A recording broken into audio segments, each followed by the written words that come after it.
just a brief introduction about you. I have read about you. In fact, I was looking at a picture you had on Wikipedia from Gradec 2008. That was quite old. It's been a while. Yeah, it's been a while, but it's actually nice to see that picture. And then the badge and what you used for the ID card, I liked that you had the gnome badge on it. It was really nice. I was looking at the pictures like this is really, really nice to see. Yeah, how's Gnome these days? You're on the board, right? Yes, I'm on the board. Gnome is fine. There's a whole lot going on. I think we'll be talking about that as we go on with this conversation. Okay. Yeah, so just a brief introduction. Hi, everyone. Thank you for coming to listen to Open Source Stories with Regina. Today, I'm glad to have with me Stormy Peters. She is currently the VP of Communities at GitHub, and she has done quite a lot of work within open source projects and communities. And so, Stormy, I'm so happy to have you here. We have quite a lot of conversation to have today. Um, I'm excited to be here talking to you. Thanks for inviting me. And yeah, hello to everybody in the audience. yeah, I'm so glad as well. I was thinking of how best to start off this conversation. Rather than having to want to know your story around how you started within open source projects, open source communities. How did you start? Yeah, I think I always had an affinity for open source even before I knew it existed. I remember being in college and we'd get these assignments and everybody in the class, like all 100 people, would go off and write the exact same, would write different code to do the exact same thing. And I was like, this is so stupid. Like, why are we all like rewriting stuff instead of working together? Mm. And then I ended up at Hewlett Packard and I was managing the CDE team, the user interface for HPUX. And I went to a standards meeting and I was like appalled to find out that like every company had a team of people that were a, a creating code to the exact same standard that did the exact same thing. Mm.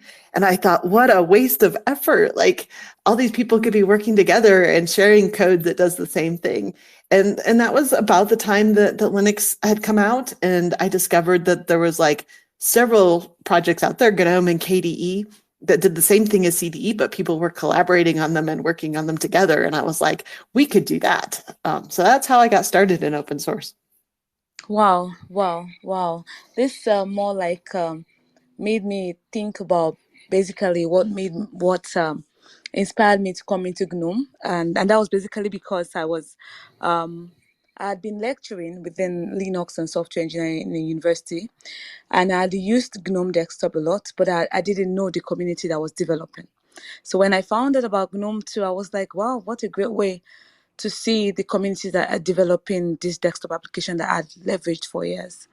So I think that's one of the exciting thing about open source. You get to more like understand what code collaboration can do and the impact it can bring within technology as a whole. So I often get questions around how do you find it convenient as a woman to contribute to open source for as long as you have done? Do you find it convenient? Do you have a strategy that has worked for you? Yeah, so it sounds like what you found in the GNOME community. I'm in open source because I really love the people in the Mm. community, and so I found it extremely supportive. Um, I found everyone in open source extremely supportive. So the men have been supportive, but I also feel like even though there may be less women than men in the community, I'm friends with many women in open source. It's kind of like you notice them and you seek them out at events, and so I've just had a very positive experience from a community perspective. And I count some of my oldest friends are from the open source software community. So I've really enjoyed my path through open source. Yeah. I was speaking to a particular lady, I think that was about 2 weeks ago. And one of the things I highlighted in that conversation was basically women will generally evolve around our career goals and what we intend to achieve. How were you able to manage your career, your personal life, and then an open source contribution all together? Yeah, I think I've gotten really lucky and fortunate that open source has been part of my work life and my Mm, career. I know that not everybody has been able to do that. I'm actually working on that at GitHub. Like, how do we make open source more sustainable and get some of the value that big companies are seeing? How do we enable that to flow to the open source software developers themselves, so that they can continue to make reliable, secure software for the whole world? mm, mm, But I feel very fortunate that my work life and personal life have been very my work life and my career, open source work, have been very tied together. I did make a joke when my kids were little. Someone asked me how I did it all, and I was like, I think there's three things. There's like your personal health, there's your family life, and there's your mm, work life. And I was mm. like, I can only do two at once. So I feel like you just have to rotate them through which one you focus on. And at that time, I felt like my health maybe suffered the most, my workouts and stuff. Mm. As my kids have gotten older, I've been able to build those back in.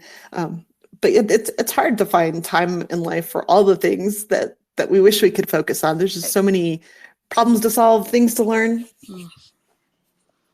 Yeah, there's so many problems to solve, there's so many things to learn, and you just have to be able to pick one at a time, honestly. That's valid and that's true. This basically bring me down to one of the inspiration I had for having to interview women like you within the open source ecosystem that have done incredible work is basically that I found that there had been very less of human participation within the open source community. And for me, it's worrisome, because I feel like we, right now, I was reading the research from Linux Foundation. Another research was done within Apache. And both research we're talking about, generally, women contribution within open source is less than 7%.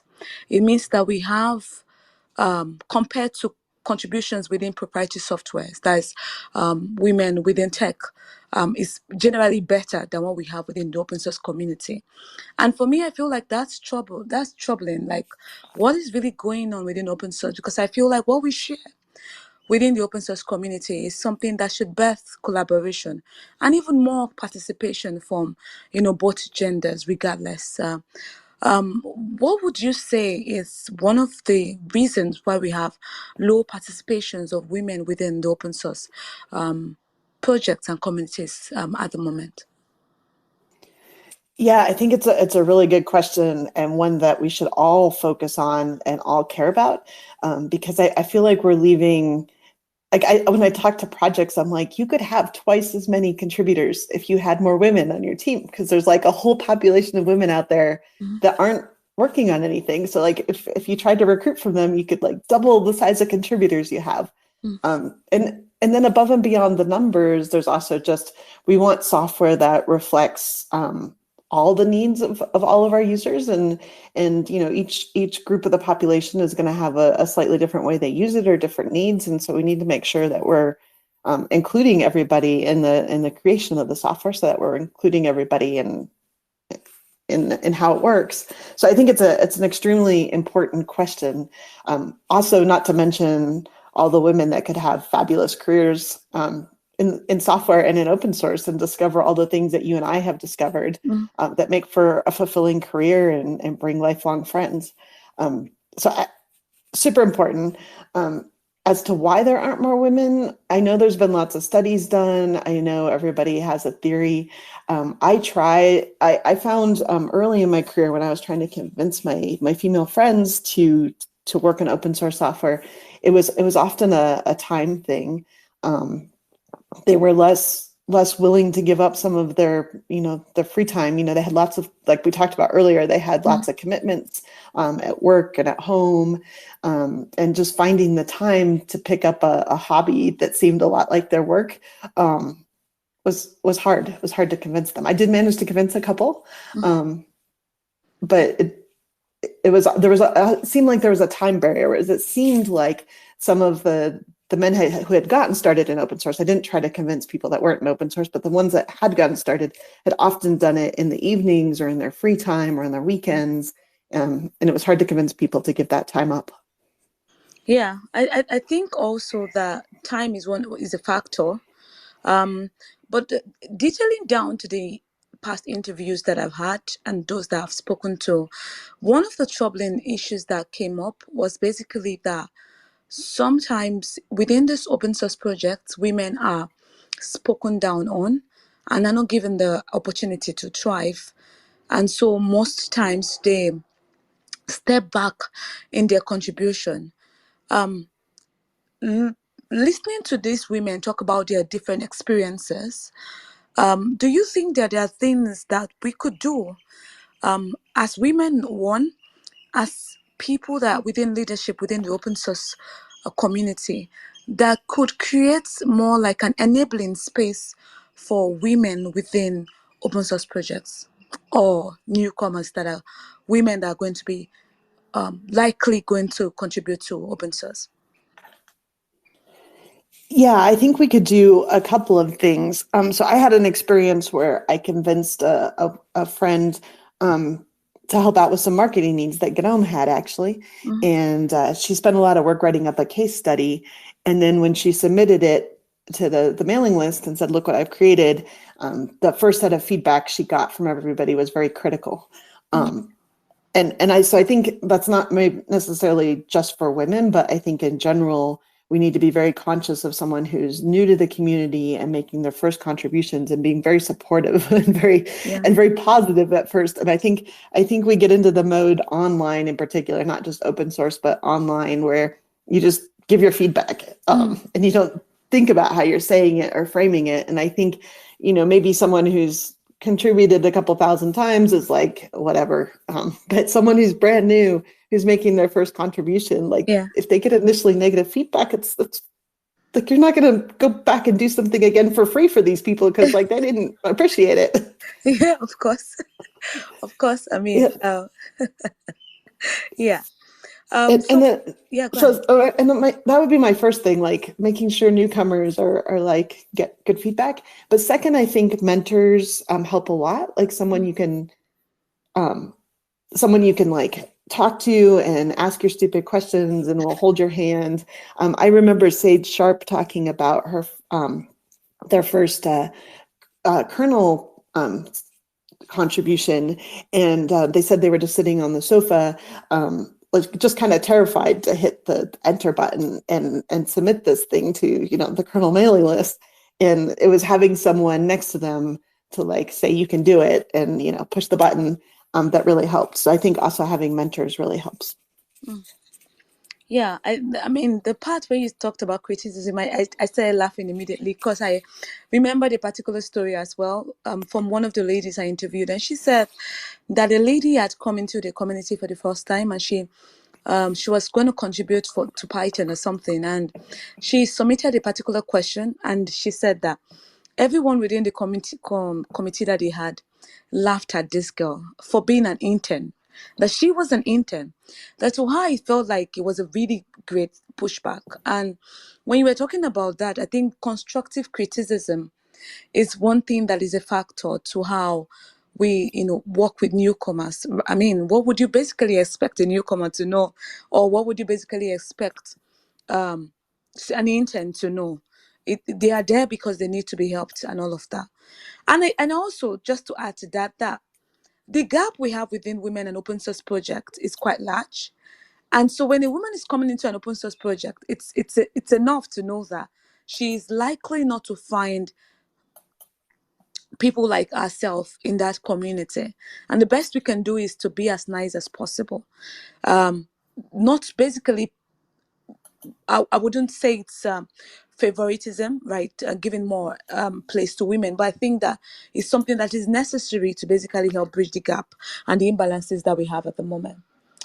So that basically takes me to one of the comments you made about talking to communities within GitHub about how they could generally involve open source developers into the core structure of giving them a hand to continue to develop open source softwares. Do you think that this is going to basically help within more like sustaining an open source project, and would it in any way create um, some sort of strategy that would help participation of women as well within those projects? Yeah, so we actually so GitHub has an all-in um, project, all-in for maintainers, and we talked to a lot of people in the open source software community.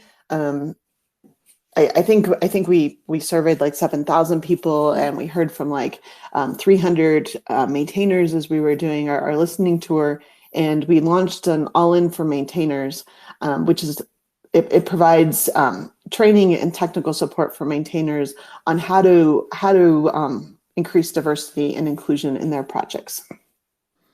So if you go to if you Google all in for maintainers or all in and GitHub, it'll take you to the web page, and there's talks and resources.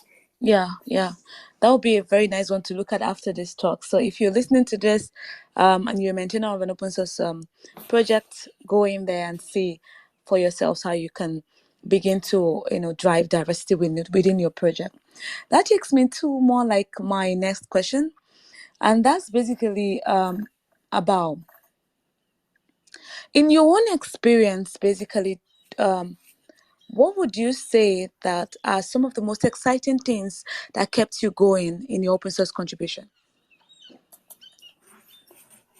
So the most exciting things that kept me going was like that we were creating real things together. Like Mm-hmm. people were really passionate about the problems they want to solve, and they come together and they're working on solving real world problems together.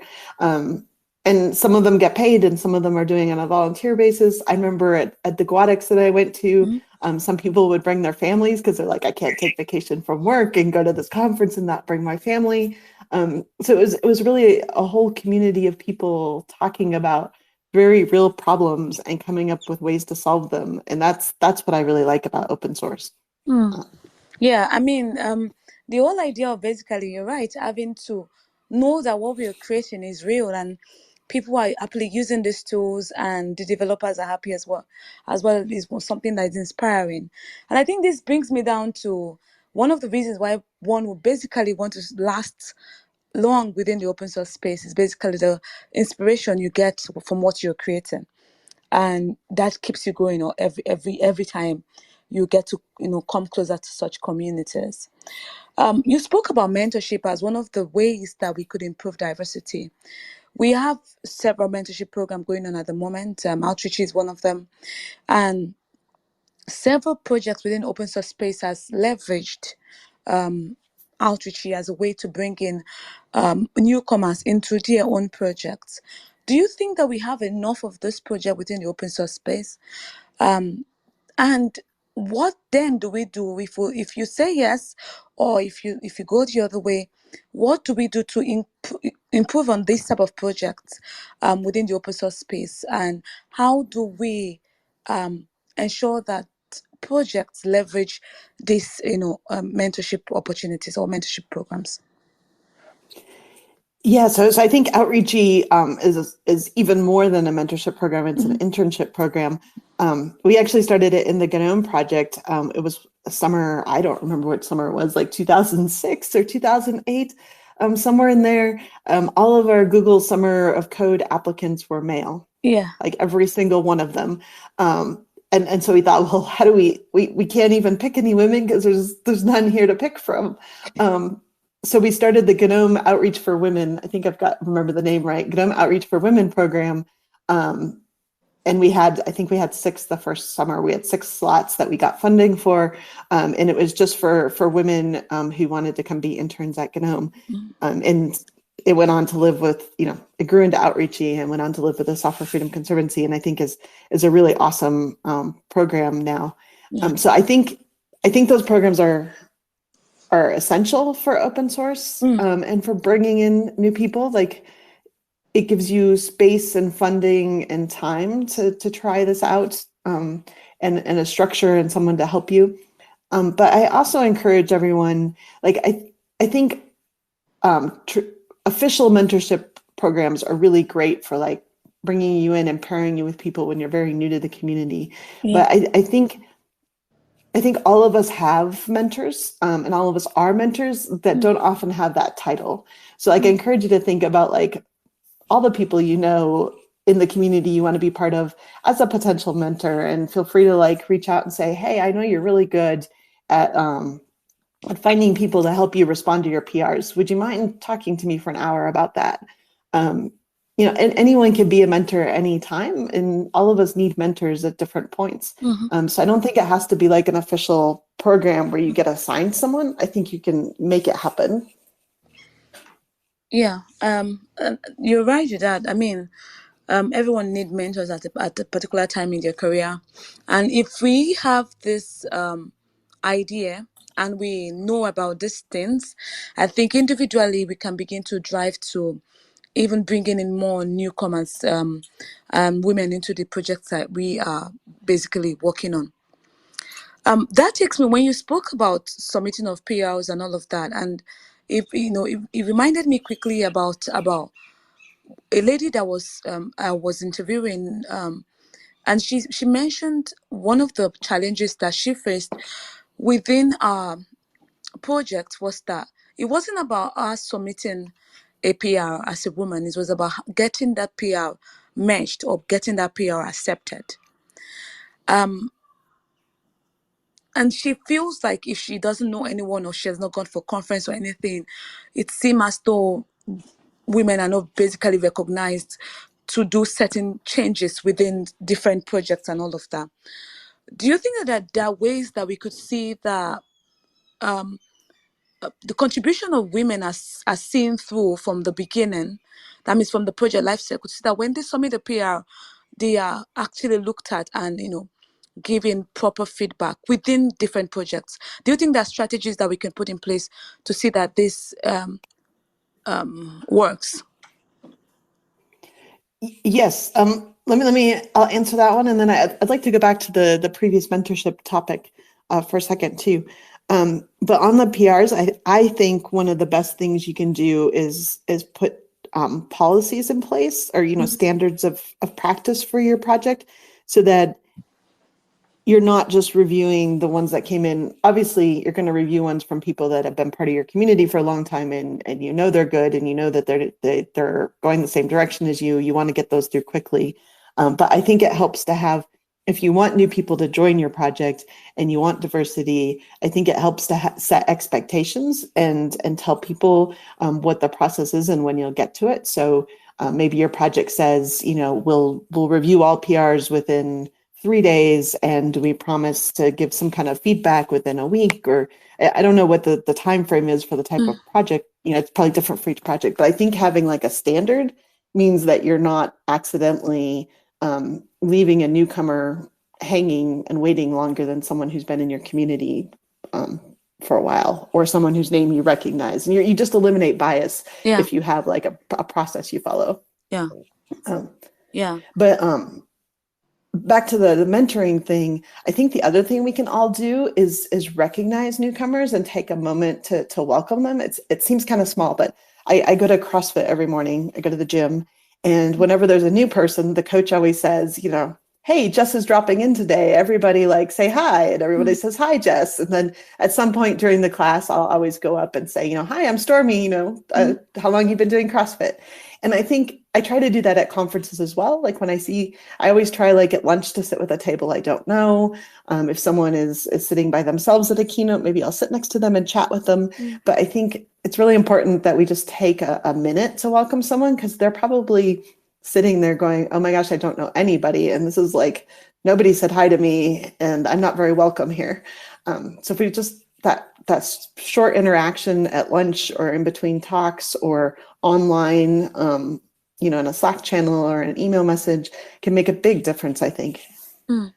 Yeah, I mean, um, talking about that is something that I think I've seen several projects do. Um, Not really as though it is very consistent along. I mean, among different projects, especially projects that have been way back. But open source projects that are coming up at the moment, they're having new ways to work on new commands, and old projects, for instance, as like GNOME, are beginning to think about how they can better work with what they have with the new commands, improve diversity, and all of that. And I think they could also be standardization rather, and policies around regions of contribution of contributors. For instance, there are several regions that you are not likely to have contributions from, and if that region is not very well represented within your community, I think that's a good thing as well to look into those regions and see the PRs that they've submitted, and give them feedbacks and all of that to encourage contributions from those communities as well. And Ryan, Yeah. yeah, go ahead. Well, yes, and I think regions also often benefit from sub-community groups that speak in their language. So, for example, with GitHub Education, one of the things that we've done is we have campus experts, like students on campuses who are open source ambassadors and want to talk about GitHub and share how they work. And they can have talks in their time zones and in their languages. So, like even during COVID, they moved to Twitch, and they could have Twitch talks during a time that made sense for that community and in a language that they spoke. And I think that's often important in introducing new regions, because everybody you're trying to reach might not be awake when you're awake and might not speak the language you speak. I think it's a great idea to have that in different languages as well. I think that's a brilliant idea for GitHub Education, because I also feel like it's important to have projects spoken in different language so everyone can basically understand that. Not every country has English as their lingua franca. So going into the next question, and I will be wrapping up because I promised you 30 minutes, and then we have a few time for questions. If someone wants to ask a question. So do you have any new stuffs coming up that you would like listeners to know about, personally or within GitHub? So new stuff. I'm hiring someone to help with. I mentioned earlier that we're looking at ways to make open source more sustainable for developers. We've had a couple of projects like GitHub sponsors, where companies or individuals can donate to developers that maybe they use their software and they want to appreciate them.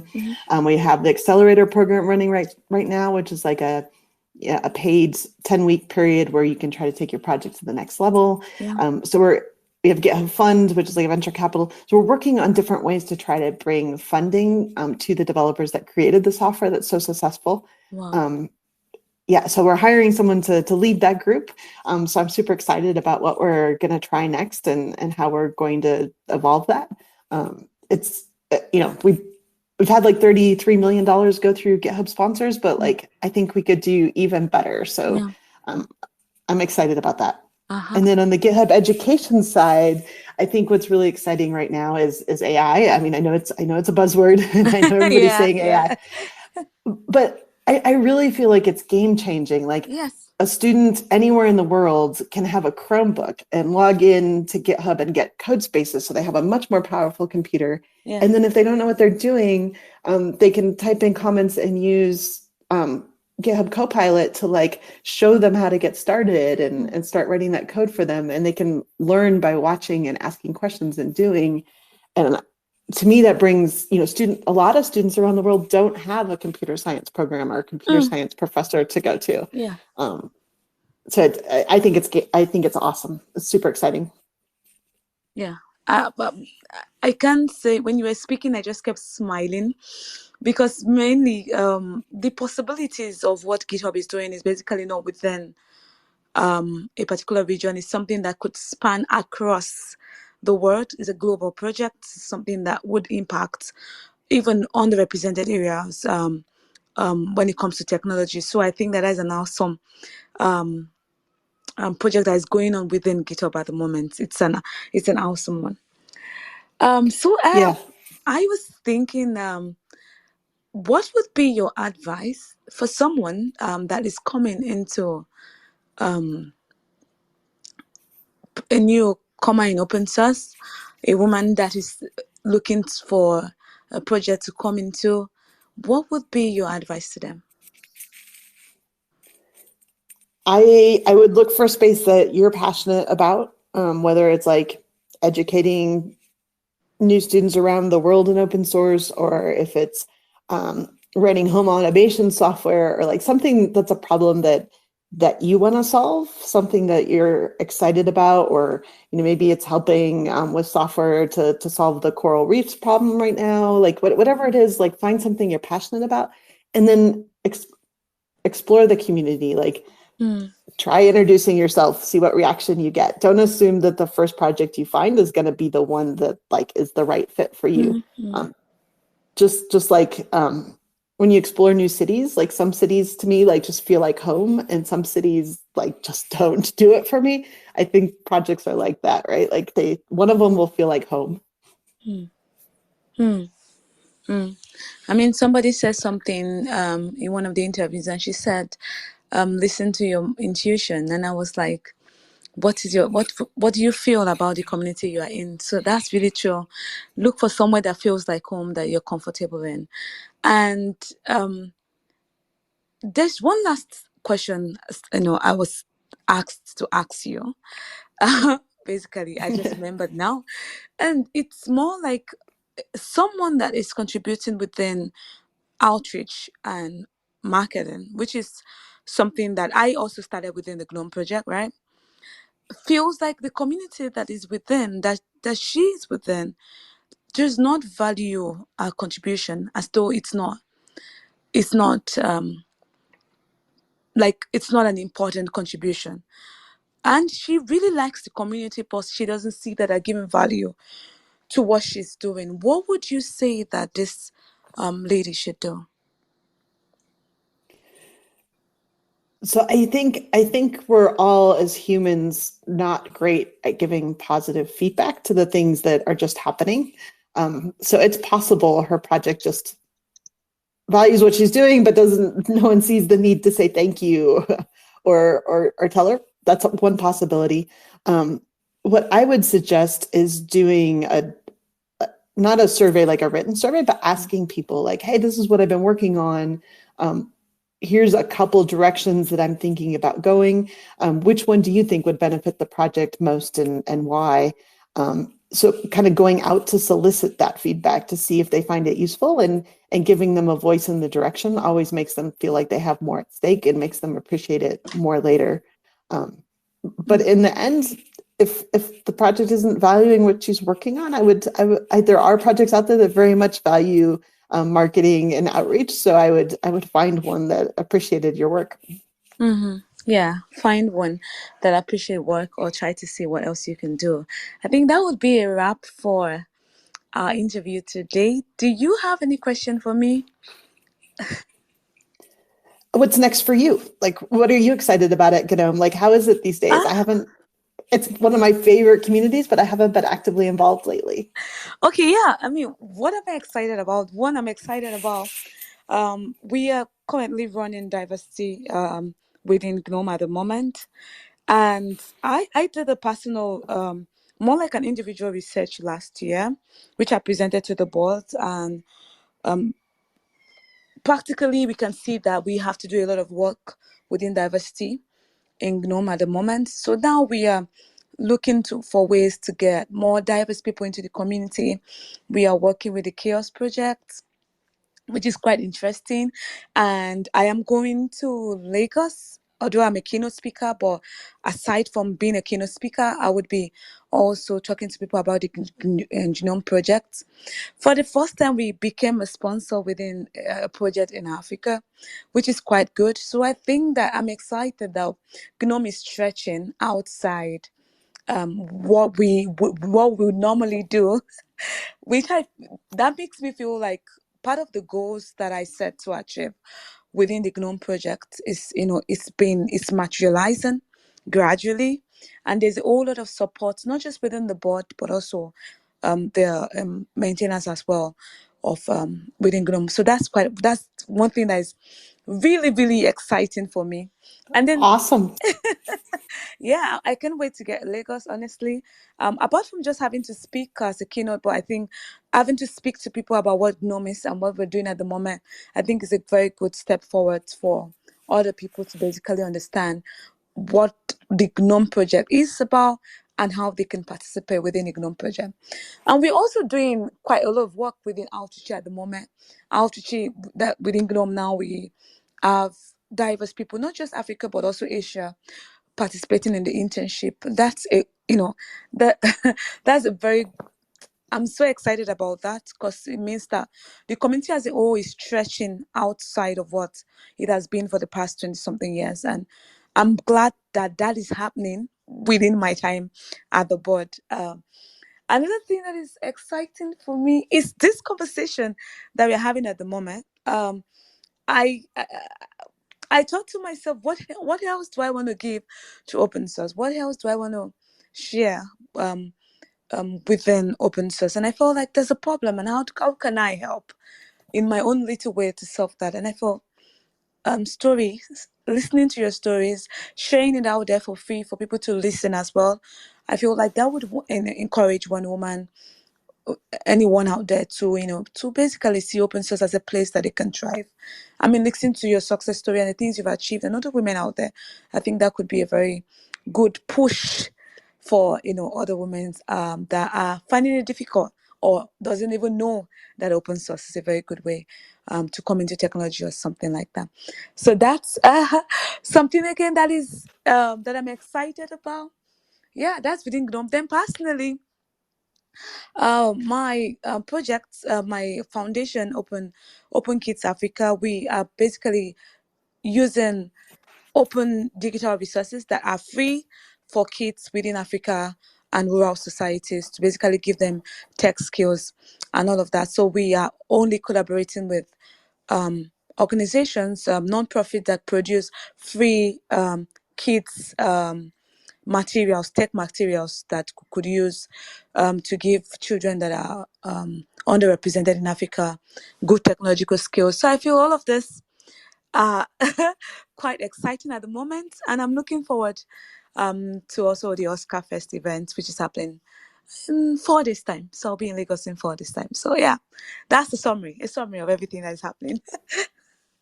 Well, that's super exciting. I'm excited for you to get to go to the conference and talk to people in person about it too. It's always energizing and Mhm. hopefully you get some new people signed up too. Yeah.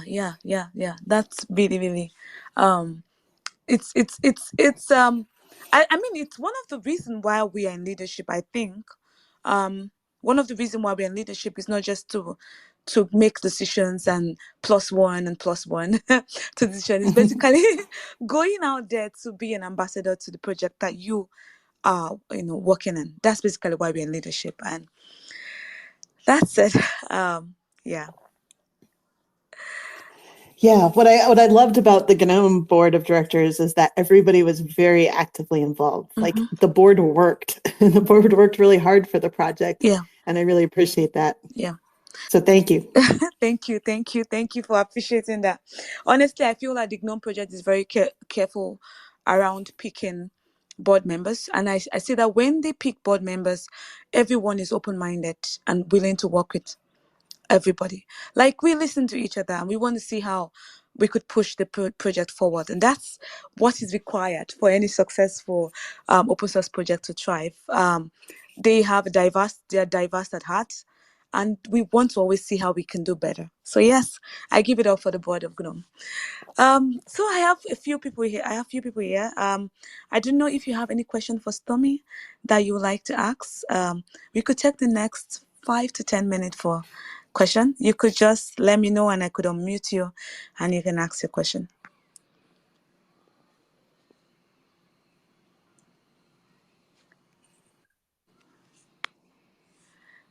Okay.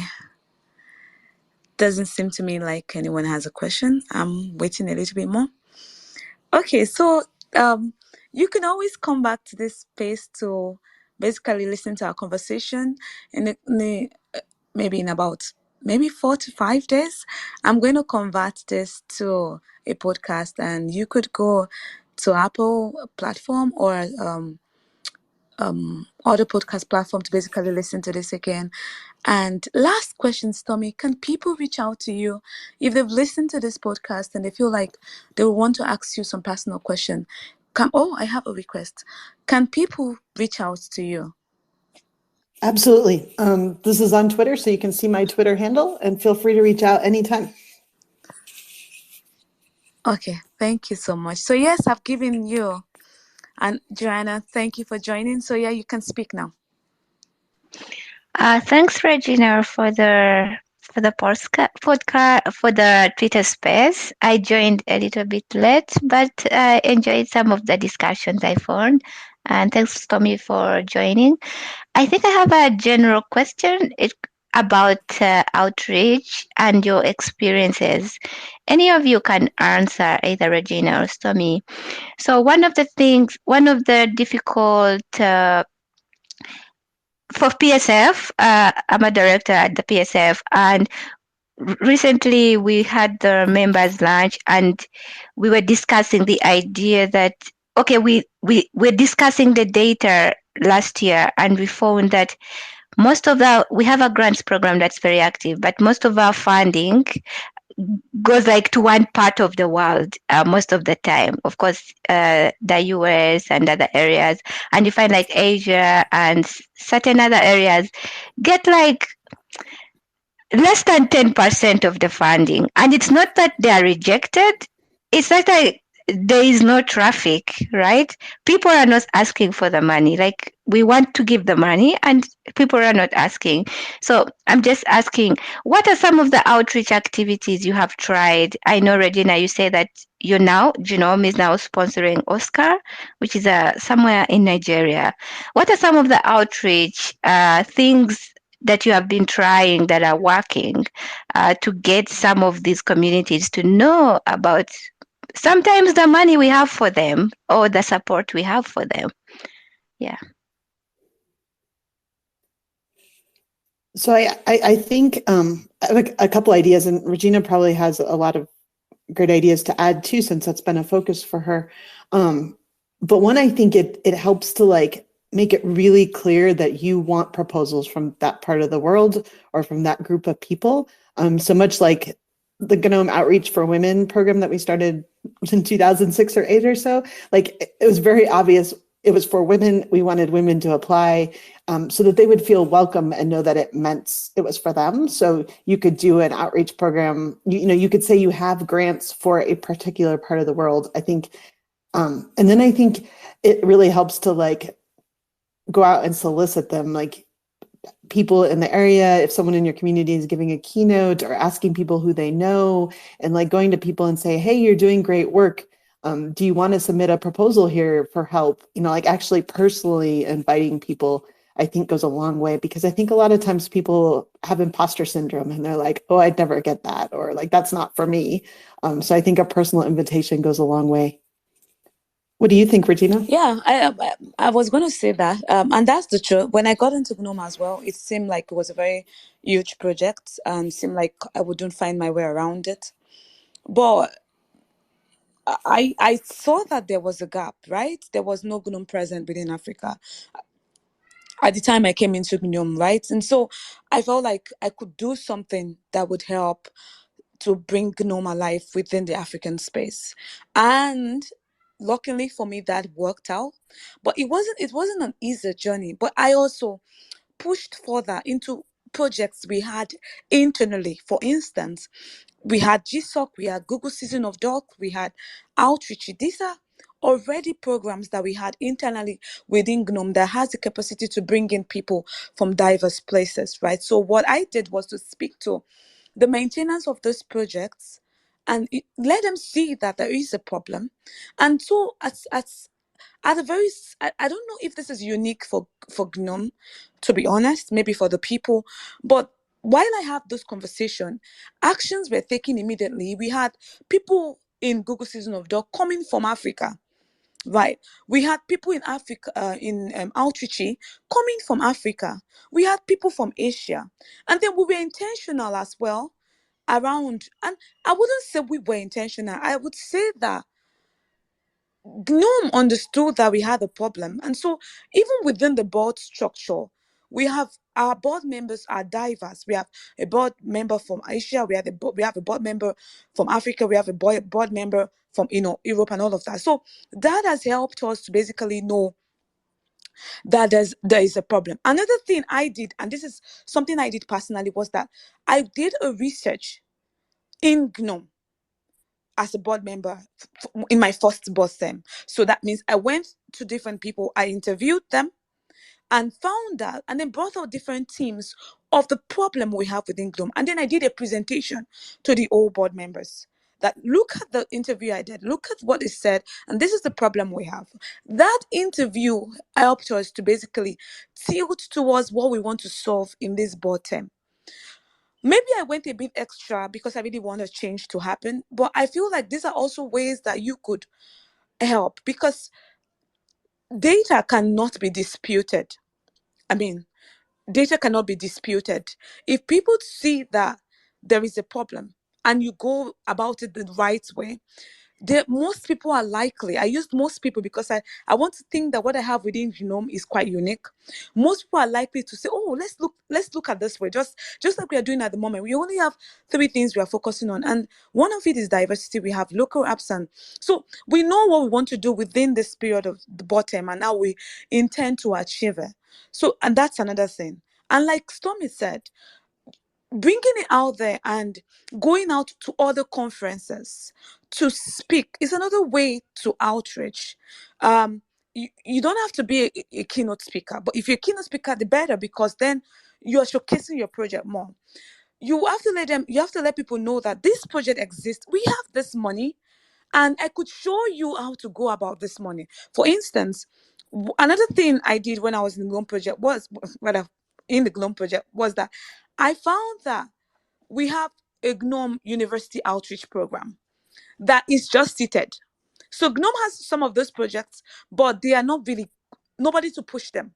So I began to push the project. What can we do with this project within Africa? Now we found that there was a limitation about getting funds down to Africa.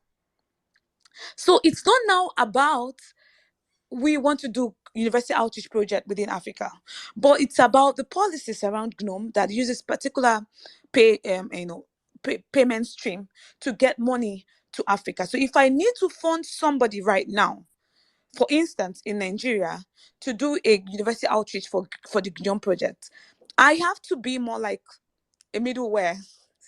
Do you know what a middleware is? So like I have to get the money, help them to convert the money, get it across, except to begin to use things like Open Collective. And individuals as well are have limited ways they can get this money. So now we are looking at ways we can re-strategize to see that we can get funds across different areas that want to basically um, support the GNOME project. So it could be also not that they are not asking for the money. It could also be that the payment channels within these locations, within this region, is limited. So if you do not explore these options, you can't really know what barricade is, or basically what is the stumbling block within getting people from different region to have something within and PSF and all of that. So I think this is just more like a summary of what I've been able to find and gather, within the Genome Project. Yeah. And I hope I answered your question, and Stormy did too. Yeah, thank you very much. That was very helpful. Okay. Do we have any more questions? If we do not have any more question, Stormy, I really want to thank you so much for taking our time to be here with me today. It was a very wonderful conversation with you. And thanks everyone for listening. Do not forget that I would be sharing this on a podcast, and Stormy, I'll be sharing that with you as well. And also an appreciation card just to tell you thank you for joining Open Source Stories with Regina. Thanks everyone. Thank you. I had a great Yeah, time. me too. Bye. Bye.